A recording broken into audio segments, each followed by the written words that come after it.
Sir मुझे बोले don't be tell him go on Yogi ji we all respect you, honorable member of the house. मुझे संरक्षण नहीं दे सकता है तो मैं आज ही सदन को छोड़ करके वापस जाना चाहता हूँ। वो छोड़िए सब। मैंने कोई महत्व नहीं रखता महोदय, मैंने अपने जीवन से संन्यास लिया है, अपने समाज के लिए अपने परिवार को छोड़ा है, मैंने अपने माँ बाप को छोड़ा है, लेकिन आज मुझे अपराधी बनाया जा रहा है महोदय, केवल राजनीतिक पूर्वाग्रह के तहत। गाली इसलिए क्योंकि मैंने वहां पर भ्रष्टाचार के मामले उजागर किए थे। साल 1993 उत्तराखंड के पंचूर गांव में रहने वाला अजय अचानक से घर से लापता हो जाता है। बेटे को खोजने पिता आनंद सिंह हर मुमकिन जगह पर गए, लेकिन उसका कोई अता पता नहीं था। बेटे की याद मां के लिए एक एक दिन काटना मुश्किल था। हालांकि अब बेटे के वापस आने की उम्मीदें धुंधली सी होने लगी थी, मगर 6 महीने बाद अजय अचानक से अपने गांव लौटता है। बेटे के वापस आने की खबर सुन मां की आंखों में खुशी के आंसू भर जाते हैं, मगर बेटे के स्वागत के लिए वो जैसे ही अपना दरवाजा खोलती हैं तो उसकी आंखें खुली की खुली रह जाती हैं। अजय ने आज जींस टी शर्ट नहीं बल्कि भगवा चोला पहना हुआ है, सिर घुटा हुआ है, दोनों कानों में बड़े बड़े कुंडल पहने हुए हैं और हाथ पर खप्पर लिए वो अपनी मां से कहता है, मां भिक्षा दीजिए। इस हैरान करने वाली घटना को लेकर वरिष्ठ पत्रकार अपनी किताब यदा यदा ही योगी में लिखते हैं। अजय को ऐसी हालत में देखकर मां वहीं स्थिर हो गई। मुंह खुला तो सही, लेकिन शब्द नहीं फूटे। आंखों में आंसुओं की धार बहने लगी। जो सत्य साक्षात सामने खड़ा था उसे देखते हुए भी यकीन नहीं हो रहा था, या शायद यकीन करने की हिम्मत नहीं थी। मगर सत्य सनातन है, टाला नहीं जा सकता। सत्य ही तो था वो। मां के सामने उनका बेटा युवा सन्यासी के भेष में खड़ा था। कल तक कॉलेज से लौट कर आते ही हंसते मुस्कुराते चेहरे को देखने की आदत थी, और आज उनका नौजवान बेटा अजय सन्यासी के रूप में खड़ा था। मां का मन कहता है कि यह मेरा बेटा नहीं हो सकता, लेकिन दिमाग जानता था कि ईश्वर जितना कठोर हो सकता है, उनका बेटा उससे भी कहीं ज्यादा कठोर हृदय का हो गया है। तभी अजय से आदित्यनाथ बने बेटे ने अपनी मां से कहा, मां भिक्षा दीजिए। मां ने खुद को संभालते हुए कहा, बेटा ये क्या हाल बना रखा है, घर में क्या कमी थी जो भीख मांग रहा है। तभी बेटा कहता है कि मां सन्यास मेरा धर्म है, एक योगी की भूख भिक्षा से ही मिटेगी, आप भिक्षा में जो कुछ देंगी वही मेरे मनोरथ को पूरा करेगा। तभी मां ने रोते हुए कहा कि पहले तुम अंदर तो आओ। मगर युवा सन्यासी अपनी मां के आंसुओं से भी नहीं पिघला और उनसे कहा, नहीं मां, बिना भिक्षा लिए ना तो मैं घर के अंदर आऊंगा और ना ही यहां से वापस जाऊंगा। आप पहले मुझे भिक्षा दीजिए, मैं रमता जोगी हूं। आप मुझे भिक्षा दीजिए, मैं फिर प्रस्थान करूंगा। आंसुओं को छिपाती मां अंदर गई और जो समझ में आया उसने बेटे के भिक्षा पात्र में डाल दिया। भिक्षा लेते ही योगी आगे चल दिया। कानों में आवाज अब भी गूंज रही थी, अलख निरंजन। इस तरह से आध्यात्म के सफर पर चलकर अजय सिंह बिष्ट बन गए थे योगी आदित्यनाथ। और आज हम आपको योगी आदित्यनाथ के जीवन से जुड़ी ऐसी ही कुछ अनकही अनसुनी कहानियां बताएंगे, इसलिए बने रहिए वीडियो के अंत तक। योगी आदित्यनाथ का जन्म 5 जून 1972 के दिन पूरी गढ़वाल उत्तर प्रदेश यानी आज के उत्तराखंड के पंचूर गांव के राजपूत परिवार में हुआ था। उनके पिता का नाम आनंद सिंह बिष्ट था।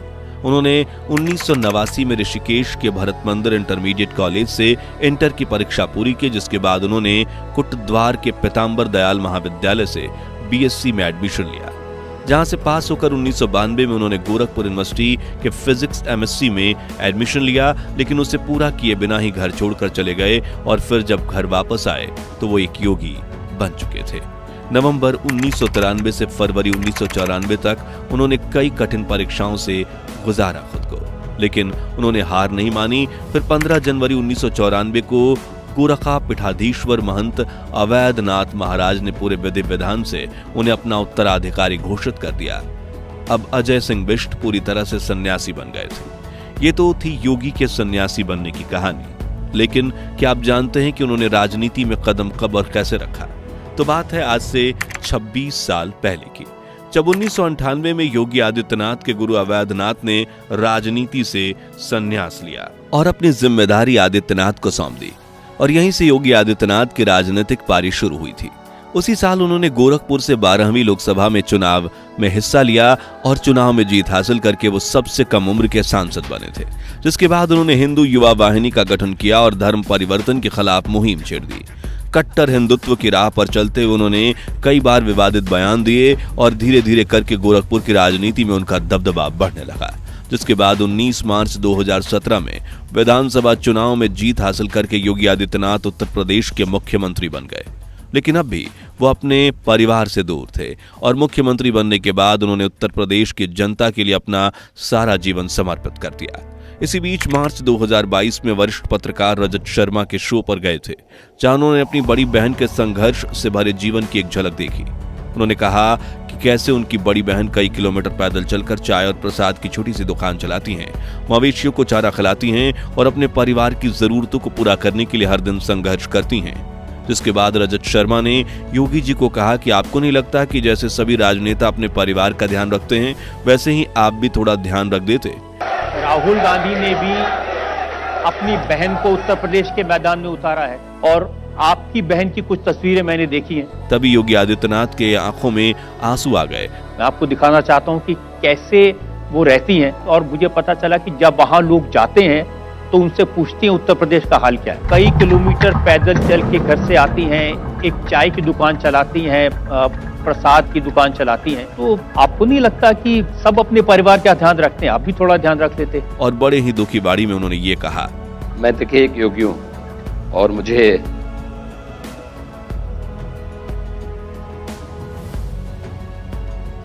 पूरे प्रदेश का ध्यान रखना होता है। आगे उन्होंने कहा कि एक मुख्यमंत्री के रूप में मैंने राजधर्म की शपथ ली है, अपने परिवार की नहीं। मुझे पूरे प्रदेश का ध्यान रखना होता है। मेरे लिए उत्तर प्रदेश के 25 करोड़ की जनता ही मेरा परिवार है। मैं उनके सुख दुख में सहभागी हूँ। दोस्तों, सन्यासी जीवन जीने के लिए आपको घर, परिवार, गांव सब कुछ त्यागना पड़ता है। साल 1993 में संन्यास लेने के बाद योगी आदित्यनाथ ने अपने परिवार का त्याग कर दिया था और पिछले 30 वर्षों में वो अपने परिवार से नहीं मिले थे, जिसके बारे में बात करते हुए एक बार योगी बताते हैं कि साल 2020 में 89 साल की उम्र में उनके पिता आनंद सिंह बिष्ट का देहांत हो गया था, मगर उस वक्त कोरोना काल चल रहा था और लॉकडाउन में राज्य की स्थिति संभालने के लिए वो पिता के अंतिम संस्कार में नहीं जा पाए थे। हालांकि बाद में अपनी मां से मिलने जरूर गए थे, लेकिन अपने पिताजी को याद करते हुए बताते हैं कि एक बार वो नजीबाबाद के चीनी मिल के उद्घाटन में गए थे और भाषण करते हुए उनका ध्यान सामने बैठी जनता में गया, जहां बैठे एक व्यक्ति का चेहरा देख योगी जी स्तब्ध रह गए। वो व्यक्ति थे उनके पिताजी आनंद सिंह बिष्ट। तभी उन्होंने तुरंत सभा खत्म की और अपने लोगों को कहा कि जाओ सामने से मेरे पिताजी को लेकर आओ। तब तकरीबन 25 सालों बाद योगी आदित्यनाथ की अपने पिताजी के साथ मुलाकात हुई। उन्होंने पिताजी के पैर छुए और फिर उनसे ढेर सारी बातें भी की। खैर, 30 वर्षों तक एक सन्यासी की तरह कड़ी तपस्या करने के बाद जब योगी आदित्यनाथ दोबारा सीएम बने थे, तब वो पहुंचे थे पंचूर गांव के अपने घर, जहां मां सावित्री कर रही थी 3 दशकों से अपने बेटे अजय का इंतजार। घर पहुंचते ही योगी ने सबसे पहले अपनी मां को माला पहनाते हुए पूछा, पहचान लिया मुझे? तभी मां ने मुस्कुराते हुए कहा, हाँ पहचान लिया। फिर उन्होंने अपनी मां के पैर छुए आशीर्वाद लिया। मां सावित्री ने अपना ममतामयी हाथ जब योगी के सिर पर रखा तो उनकी आंखों में आंसू आ गए। 30 वर्षों से सन्यासी जीवन जी रहे अजय को एहसास हुआ कि सन्यास के पथ पर चलते हुए उन्होंने सिर्फ एक चीज को सबसे ज्यादा मिस किया, और वो है मां का प्यार और आशीर्वाद। बताया जाता है कि 1994 में संन्यास लेने के बाद योगी आदित्यनाथ 2022 में पहली बार जब अपने गांव गए थे और परिवार कार्यक्रम का हिस्सा बने थे। दरअसल संन्यास के पथ पर चलते हुए एक व्यक्ति को अपना घर, परिवार, गांव सब कुछ छोड़ना पड़ता है। साल 1998 जब योगी आदित्यनाथ के गुरु अवैधनाथ ने राजनीति से संन्यास लिया और अपनी जिम्मेदारी आदित्यनाथ को सौंप दी, उसी साल उन्होंने भारतीय जनता पार्टी की तरफ से गोरखपुर से लोकसभा चुनाव में हिस्सा लिया और 26,206 वोट से समाजवादी पार्टी के जमुना प्रसाद निषाद को हराया और सबसे कम उम्र के सांसद बन गए। जिसके बाद 1999 और 2004 के लोकसभा चुनाव में उन्होंने बहुमत से जीत हासिल की, लेकिन प्रदेश में समाजवादी पार्टी की सरकार थी, इसलिए उन्हें काफी मतभेद का सामना करना पड़ा। साल 2007 में तो 5 बार के भाजपा सांसद रह चुके योगी आदित्यनाथ को मुलायम सिंह की सरकार ने 11 दिनों के लिए जेल में भी डाल दिया। इस आरोप में कि उन्होंने सरकार के आदेशों का उल्लंघन किया है। इस तरह कई कठिन परीक्षाओं से गुजरने के बाद योगी आदित्यनाथ पूरी तरह से टूट चुके थे और 12 मार्च 2007 के दिन जब वो लोकसभा के सत्र में पहुंचे तो वहां अपनी आप बीती बताते हुए उनकी आंखों में आंसू आ गए। रोते उन्होंने लोकसभा स्पीकर सोमनाथ चटर्जी से कहा, सर मुझे कि मैं तीसरी बार लोकसभा का सदस्य बना हूं। पहली बार 25,000 वोटों से जीता, दूसरी बार 50,000 वोटों से, तीसरी बार लगभग 1.5 लाख मतों से गोरखपुर से चुनकर आया हूं। लेकिन पिछले कुछ समय से मुझे राजनीतिक पूर्वाग्रह का शिकार बनाया जा रहा है। मैं उससे टूट चुका हूं। आगे उन्होंने कहा कि मैं आपसे सिर्फ इतना पूछने आया हूं कि मैं इस सदन का सदस्य हूं या नहीं, और क्या ये सदन मुझे संरक्षण दे पाएगा या नहीं दे पाएगा। अगर सदन महोदय मुझे संरक्षण नहीं दे सकता है तो मैं आज ही सदन को छोड़ करके वापस जाना चाहता हूँ। वो छोड़िए सब, मैंने कोई महत्व नहीं रखता। उन्होंने बताया कि मैंने अपने जीवन से संन्यास लिया है समाज के लिए। मैंने अपने परिवार को छोड़ा है, मैंने अपने माँ बाप को छोड़ा है, लेकिन आज मुझे अपराधी बनाया जा रहा है। वो सिर्फ राजनीतिक साजिश के तहत, सिर्फ इसलिए क्योंकि मैंने वहां भ्रष्टाचार के मामले उजागर किए हैं। क्योंकि मैंने भारत नेपाल की सीमा पर आईएसआई और राष्ट्र विरोधी गतिविधियों के खिलाफ आवाज उठाई थी और सदन में बराबर उसके खिलाफ सदन का ध्यान आकर्षित करता रहा। इस तरह वो कई बार राजनीतिक भेदभाव का सामना करने की बात कह चुके हैं, जिसे बताते हुए वो कई बार रोए भी हैं, लेकिन टूटे नहीं, बल्कि इस तरह उभर कर सामने आए कि 2017 में चुनाव जीतकर सीधा उत्तर प्रदेश के राजनीति में मुख्यमंत्री की कुर्सी पर बैठ गए, जहां पहले समाजवादी पार्टी के अखिलेश यादव बैठा करते थे। और जब नरेंद्र मोदी की तरह ही योगी आदित्यनाथ भी एक बार कुर्सी पर बैठते हैं तो जल्दी छोड़ते नहीं। इसलिए 2022 में चुनाव में भी उन्होंने आसान से जीत हासिल की और आज उन्हें रोने वाले नहीं बल्कि रुलाने वाले राजनेता के नाम से जाना जाता है।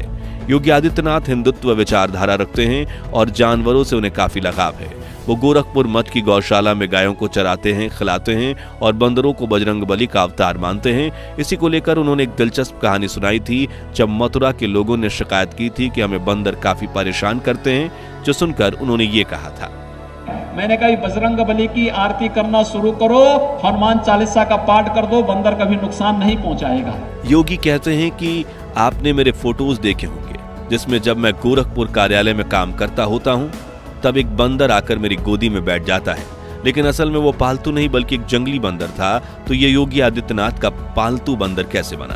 तो एक बार की बात है जब वो बंदर गोरखपुर में कार्यालय के परिसर में घूम रहा था, ठंड से ठिठुर रहा था, जिसे देख योगी आदित्यनाथ ने अपने कर्मचारी से एक केला मंगवाया और उस बंदर को दे दिया।